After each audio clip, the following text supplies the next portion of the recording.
Deus, Pátria, Família.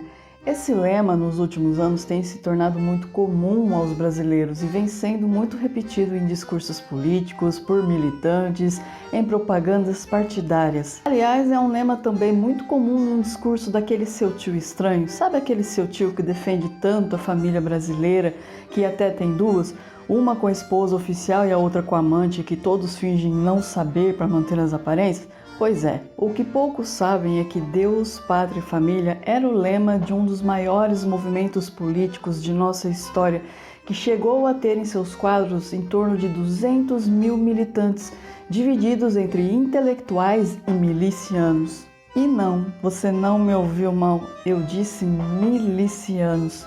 Eu sou Gisele Silva Rumim e no episódio do Papo Torto desse mês vamos falar um pouco sobre a ação integralista brasileira. Então aproveita a vinheta, corre lá, pega um cafezinho e volta aqui comigo para essa conversa.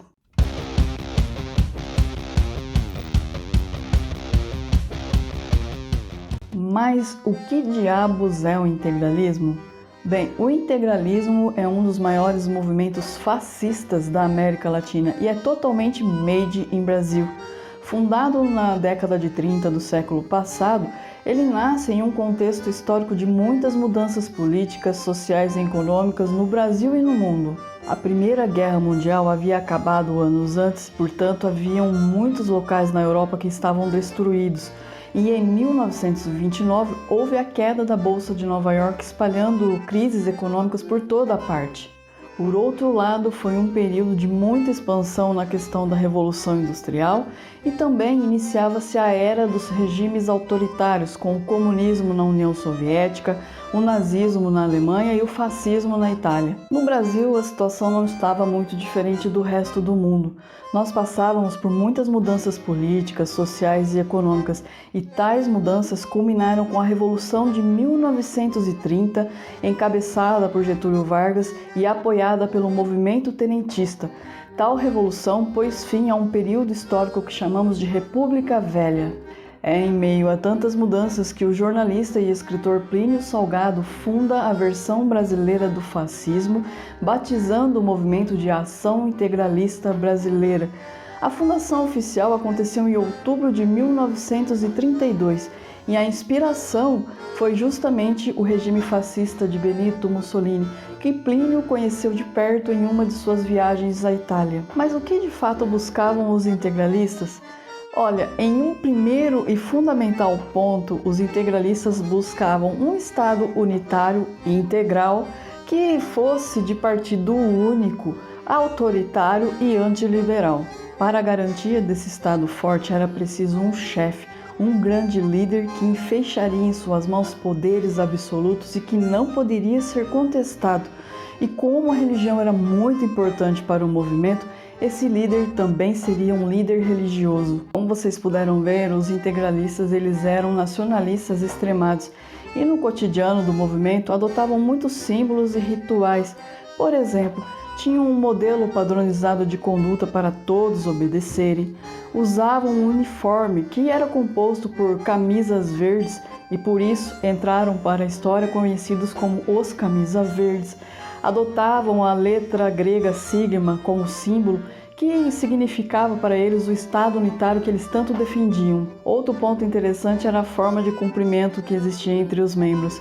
Os integralistas se cumprimentavam com o braço estendido, pronunciando uma palavra de origem tupi, Anauê, que significava basicamente "você é meu parente". A despeito do Plínio Salgado ser a figura de maior exponência do movimento e o mais conhecido, o integralismo tinha forte apoio e adesão entre os intelectuais brasileiros. Inclusive, um dos maiores juristas do Brasil, o Miguel Reale, que também foi membro da Academia Brasileira de Letras, era um dos cabeças do movimento. E aí, vocês estão curtindo esse papo torto? Eu espero que sim e que não esqueçam de engajar.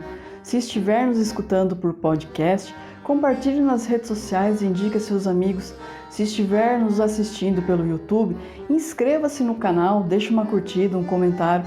O seu engajamento é fundamental para que nosso trabalho cresça. Um outro ponto interessante é que a aliança era muito bem organizada. Possuíam órgãos que atuavam a nível federal e tinham tanta capilaridade, mas tanta capilaridade, que conseguiam atuar até mesmo em associações de bairro. Em meio a essa requintada organização havia uma milícia chamada Forças Integralistas. E sim, é isso mesmo que você ouviu.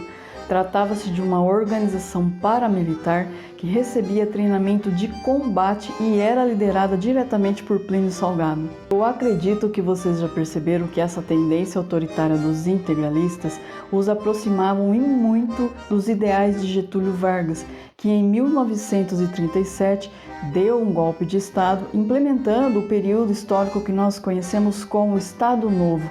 E os integralistas apoiavam Getúlio, pois viam em Getúlio esse grande líder que eles tanto almejavam.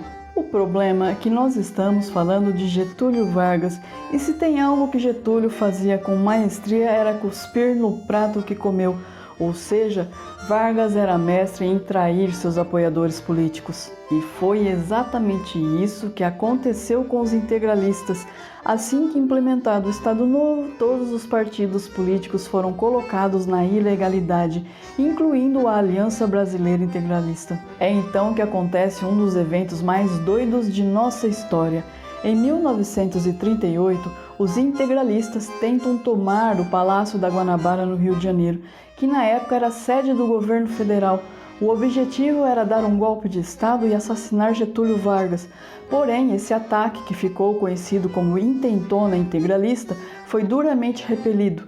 Membros foram mortos, presos e exilados, e o movimento foi desbaratado. Muito embora o movimento tenha sido desarticulado, os ideais continuaram vivos, tanto que em 2019 pessoas que se identificavam como integralistas reivindicaram a autoria do atentado à sede da produtora dos humoristas Porta dos Fundos. Pois é, por vezes eu olho a história do Brasil e tenho a impressão de que as coisas continuamente se repetem.